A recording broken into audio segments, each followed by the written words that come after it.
You meet someone for the first time. You don't think about it. But before you've said a single word, before you've even shaken hands, your brain has already decided whether to trust them. It takes 1/10 of a second. That's faster than you can blink. And the strangest part is this: you can't stop it from happening. This isn't a metaphor. It's measurable. It's repeatable. It happens to every human being on Earth, including you, right now, with every face you pass on the street. Psychologists Janine Willis and Alexander Todorov at Princeton flashed photographs of unfamiliar faces to participants for exactly 100 milliseconds, 1/10 of a second. Then they asked a simple question: trustworthy or not? Competent or not? Likable or not?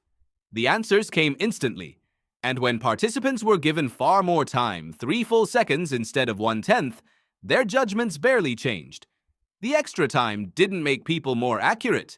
It only made them more confident in a verdict their brain had already reached before they were consciously aware of reaching it. So why does your brain sprint to a conclusion about a total stranger faster than you can form a coherent thought? The answer isn't sitting in a boardroom or hidden inside a dating app. It's standing at the edge of a forest, 50,000 years ago. For most of human history, you didn't meet strangers very often. Your entire world was small. A few dozen people, maybe 100 at most, all known to you by face, by voice, by years of shared history.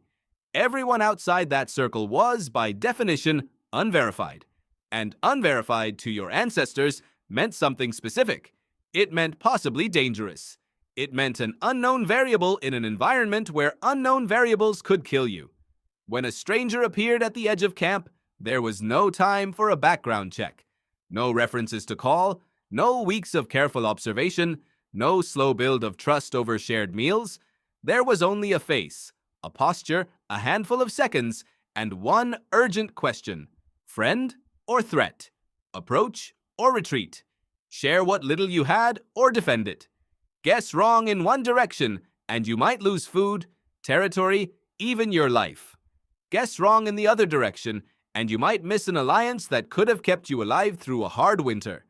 Both mistakes carried real weight, so evolution did what it always does when a decision is both high stakes and time pressured. It built a shortcut, and it built that shortcut to fire automatically, without asking your permission. That shortcut lives in a small, almond-shaped structure deep inside your brain, called the amygdala. People often call it your brain's alarm system, which is a simplification, but a useful one.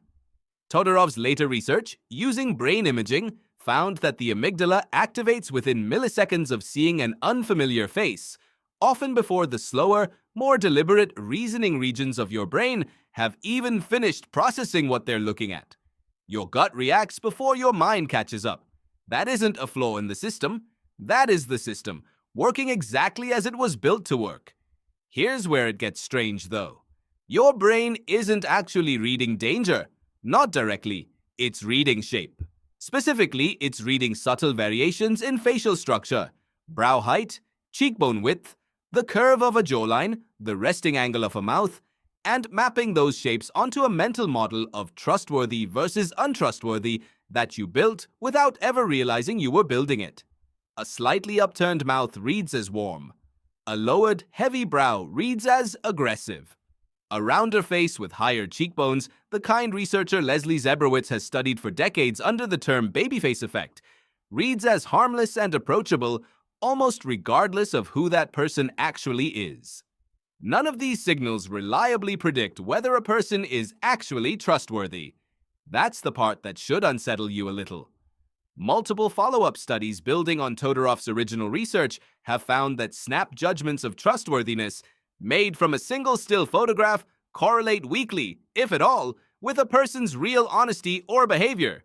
A con artist can wear a warm, round, baby-faced expression just as easily as an honest stranger can wear a sharp, severe one.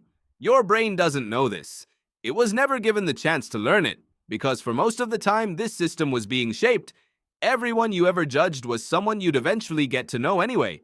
And any early mistake could be corrected over weeks of shared experience.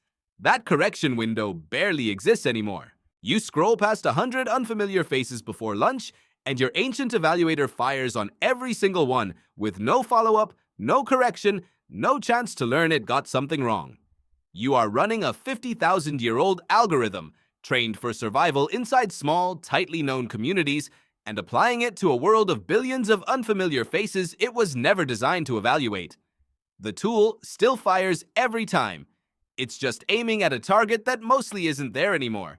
Consider what this shortcut actually had to accomplish every single time it fired. It had to weigh threat against opportunity in the space of a heartbeat, using nothing but a face and a posture, and it had to be right often enough to keep an entire small group of people alive across generations. A band that trusted too easily got exploited, robbed, sometimes killed by outsiders with no loyalty to the group. A band that trusted too rarely missed out on trade, on new mates outside the gene pool, on alliances that could mean survival when local resources ran thin.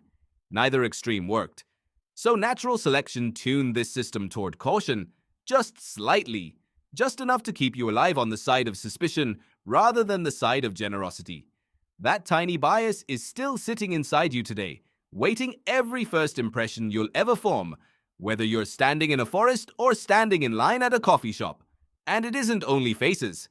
Psychologist Nalini Ambadi, working with Robert Rosenthal, found that people could judge a teacher's overall effectiveness with remarkable consistency after watching just 2 seconds of silent video.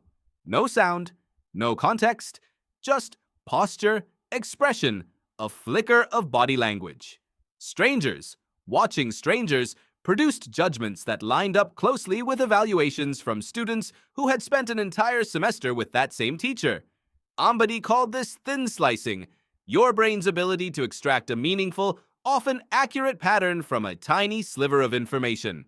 In a later study, Ambadi and her colleagues played short, sound-only clips of surgeons speaking to patients, with the actual words filtered out so only tone of voice remained. Listeners who heard a surgeon's voice as warmer were far less likely to guess that surgeon had ever been sued for malpractice. The tone alone predicted real legal history. Your brain, it turns out, has been quietly running this kind of rapid character assessment on almost everyone you've ever met, usually without your awareness, and often with unsettling accuracy, even when it has no business being that accurate. So what does this mean for you and today, in a world your ancestors couldn't have imagined? It means the stranger walking towards you on the sidewalk isn't actually being evaluated by you. Not by the conscious reasoning part of you, anyway. He's being assessed by a system installed in your skull before you were born. Running code written for a world without elections, without resumes, without dating apps, without profile photos chosen specifically to manipulate exactly this reaction. And that ancient system doesn't update easily, no matter how modern your surroundings have become. Todorov's research found that snap judgments of competence, formed from a single photograph in under a second, predicted the outcomes of real political elections with striking accuracy.